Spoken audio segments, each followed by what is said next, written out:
Hello friends, welcome back to my channel. इस video में हम स्टार्ट करने जा रहे हैं क्लास 11th का chapter 8 cell the unit of life. इसमें हम देखेंगे कि आखिर सेल क्या होता है, सेल को यूनिट ऑफ लाइफ क्यों बोला जाता है। इसमें हम सेल थ्योरी पढ़ेंगे, प्रोकैरियोटिक सेल्स के बारे में डिटेल में पढ़ेंगे। इसके बाद जो है नेक्स्ट वीडियो में मैं आपको यूकैरियोटिक सेल्स के बारे में बताऊंगी डिटेल में, और उसमें हम देखेंगे उस वीडियो में प्रोकैरियोटिक्स और यूकैरियोटिक सेल्स में क्या डिफरेंसेस होते हैं।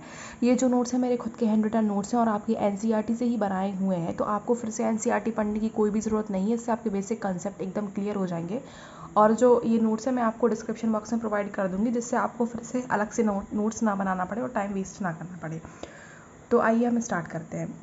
Cell is structure and function unit of life. Cell को हम structure and function unit of life कहते हैं। ऐसा क्यों कहते हैं? क्योंकि हमारी जो एक लिविंग ऑर्गेनिज्म है वो सेल से बनता है। फॉर एग्जांपल, आपने काफ़ी बार ये एग्जांपल सुना होगा अपने स्कूल में भी, कि जो हमारा घर होता है वो जैसे ब्रिक्स से बनता है, ईंटों से बनता है। यार, एक ईंट जोड़ के हमारा घर बनता है।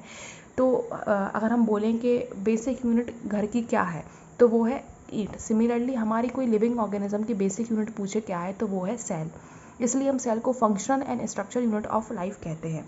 सेल थ्योरी आई, फिर उसके बाद स्क्वांडी एंड स्वान ने सेल थ्योरी दी थी। इस थ्योरी में उन्होंने बताया कि आखिर सेल कैसे आते हैं, सेल और लिविंग ऑर्गेनिज्म के पास सेल होते हैं, ये सारी चीज़ें बताई थी उन्होंने। तो सेल थ्योरी में पहला पॉइंट ये था, all the living organism are compose of cell. उन्होंने ये बताया कि सेल थ्योरी में कि जो भी लिविंग ऑर्गेनिज्म है वो सेल से मिलकर बनते हैं, जैसा हमने अभी पढ़ा पहले भी।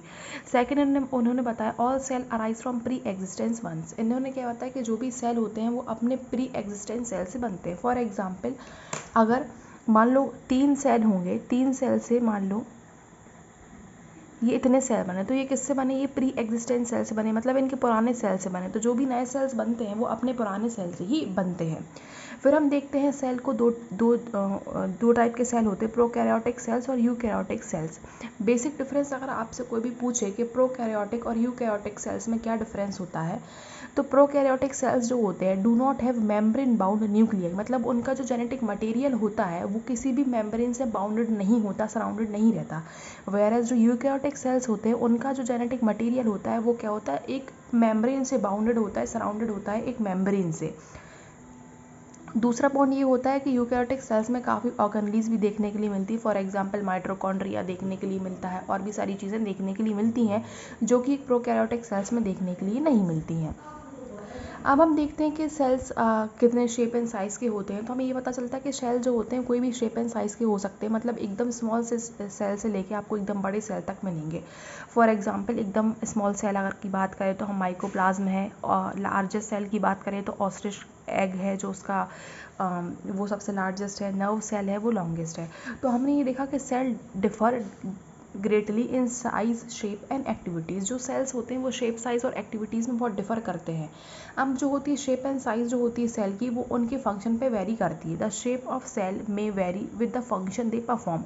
जो भी फंक्शन वो परफॉर्म कर रहे हैं उससे उसके अकॉर्डिंग उसकी शेप एंड साइज़ होगी। मतलब अगर रेड ब्लड सेल्स होंगे तो सारे रेड ब्लड सेल्स की शेप एंड साइज़ एक सी होगी। अगर कोई स्पम सेल है तो स्पम सेल की शेप एंड साइज़ एक सी होगी। तो मतलब जो भी फंक्शन वो परफॉर्म कर रहे हैं तो वो सारे सेल एक से ही होते हैं, सिमिलर होते हैं शेप एंड साइज़ के। Prokaryotic cells are represented by bacteria, blue green algae, mycoplasma, PPLO. Prokaryotic cells जो होते हैं वो कौन रिप्रेजेंट करता है? बैक्टीरिया हो गया, ब्लू ग्रीन एल्गी, ये रिप्रेजेंट करते हैं प्रोकैरियोटिक सेल के लिए। ये जो ऑर्गेनिजम्स होते हैं जो प्रोकैरियोटिक सेल्स को रिप्रेजेंट करते हैं वो किंगडम मोनेरा में रखे जाते हैं। जैसे आपने पहले भी पढ़ा होगा fact kingdom of classification, Monera, Protista, fungi, Plantae और एनिमिलिया। जैसे हम एनिमिलिया में एनिमल्स को रखते हैं, प्लांटी में प्लांट्स को रखते हैं। सिमिलरली जो मोनेरा होता है उसमें हम किसको रखते हैं? उन ऑर्गेनिजम्स को रखते हैं जो कि प्रोकैरियोटिक ऑर्गेनाइजेशन बताती हैं अपनी बॉडी के अंदर। तो क्या है? बैक्टीरिया और ब्लू ग्रीन एल्गी ये बताती हैं। तो जो बैक्टीरिया, जो प्रोकैरियोटिक सेल्स होते हैं वो जनरली स्मॉल होते हैं और बहुत जल्दी मल्टीप्लाई कर लेते हैं as compare to eukaryotic cell से कंपेयर करें तो ये बहुत जल्दी मल्टीप्लाई कर लेते हैं और स्मॉल इन साइज़ भी होते हैं।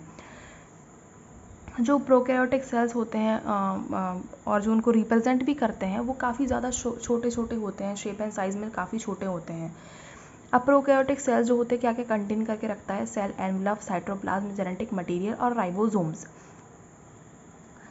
जैसे फॉर एग्जांपल अगर हम इसको प्रोकैरियोटिक सेल माने तो इसमें क्या होगा, आउटर मोस्ट कवरिंग हम सेल एनवलप 3 लेयर को मिलके बनता है, 3 लेयर को मिलके बनता है सेल एनवलप। तो आउटर मोस्ट कवरिंग रहेगी, फिर मिडिल होगी और फिर उसके बाद सबसे अंदर वाली प्लाज्मा मेम्ब्रेन रहेगी। 3 लेयर को मिलके सेल एनवलप बनता है। फिर साइटोप्लाज्म जो होता है एक फ्लूइड रहता है, ये जो फ्लूइड प्रेजेंट है आप देख रही हैं साइटोप्लाज्म होता है, इसमें वाटर, एंजाइम्स, ये सारी चीज़ें प्रेजेंट रहती हैं। सिमिलरली हम लोग में भी साइटोप्लाज्म प्रेजेंट रहता है, जो कि क्या है, सेल ऑर्गेनेलिस को भी कंटेन करके रखता है, क्योंकि ये फ्लूइड है सारी चीज़ें इधर पे, ठीक है। फिर जेनेटिक मटेरियल रहता है, जेनेटिक मटेरियल सिंगल क्रोमोजोम रहता है और उनके पास एक सर्कुलर क्रोमोजोम रहता है। ये दोनों चीज़ें इनके पास प्रेजेंट रहती है। बैक्टीरिया की बात करते हैं, सिंगल क्रोमोजोम और सर्कुलर डीएनए रहता है, जो कि आप आगे पढ़ेंगे कि सर्कुलर डीएनए को हम क्या बोलते हैं, प्लाज्मिड बोलते हैं, और इसका काफ़ी ज़्यादा आगे काम होता है। जेनेटिक मटेरियल भी देख लिया, इसके अंदर प्रेजेंट रहता है। राइबोसोम्स प्रेजेंट रहते हैं, जैसे हमारे अंदर भी राइबोसोम्स प्रेजेंट रहते हैं जो प्रोटीन सिंथेसिस का काम करते हैं। सिमिलरली प्रोकैरियोटिक सेल्स के अंदर भी राइबोसोम्स रहते हैं। ये सारी चीज़ें मिलके क्या है, एक प्रोकैरियोटिक सेल के लिए बनाती हैं। अब बैक्टीरिया के बारे में आपके बुक में दिया गया है, 2 तरीके के बैक्टीरिया को हम क्लासीफाई कर सकते हैं, ग्राम पॉजिटिव और gram negative bacteria. Gram positive bacteria वो कहलाते हैं जो स्टेन टेकअप कर लेते हैं। अगर आपने अभी प्रैक्टिकल किए हो ध्यान से, अगर आपने नहीं किए हो, लेकिन जब आप कॉलेज में जाएंगे तो आपको इसका काफ़ी यूज़ होता है। एक स्टेन होता है ये पिंक कलर का, जो कि हम क्या करते हैं, जब हम कोई भी स्लाइड बनाते हैं तो उसके ऊपर हमें स्टेन करना पड़ता है, जिससे हम क्या है अच्छे से उस चीज़ को स्टडी कर सकें। तो जो भी बैक्टीरिया इस स्टेन को ले लेते हैं उसको हम ग्राम पॉजिटिव बोलते हैं, और जो स्टेन टेकअप नहीं कर पाते हैं हम उसको ग्राम नेगेटिव बैक्टीरिया बोलते हैं। जैसा हमने बात की अभी ये 3 लेयर हैं, तो हम पहले से अब हम डिटेल में पढ़ रहे हैं प्रोकैरियोटिक सेल्स के बारे में। तो हम पहले बात करते हैं पहली लेयर के बारे में। आउटर लेयर होती है ये ग्लाइकोकैलिक्स, आउटर मोस्ट कवरिंग होती है लूज। अब इसके कुछ में ये है लूज शीट के फॉर्म में रहती है, इसको हम स्लाइम लेयर भी बोलते हैं। किसी में थिक और टफ होती है जिसमें कैप्सूल बोला जाता है। तो डिपेंडिंग अपॉन द नेचर इसको नाम दिया गया है। फॉर एग्जांपल जैसा बताया कि शीट अगर लूज है तो स्लाइम लेयर बोलेंगे, और टफ और थिक है तो उसको हम कैप्सूल बोलेंगे। फिर नेक्स्ट लेयर है जो सेल वॉल आपको दिखती है। सेल वॉल जो क्या, इसका काम क्या होता है, शेप प्रोवाइड करती है, प्रोटेक्शन प्रोवाइड करती है सेल के लिए।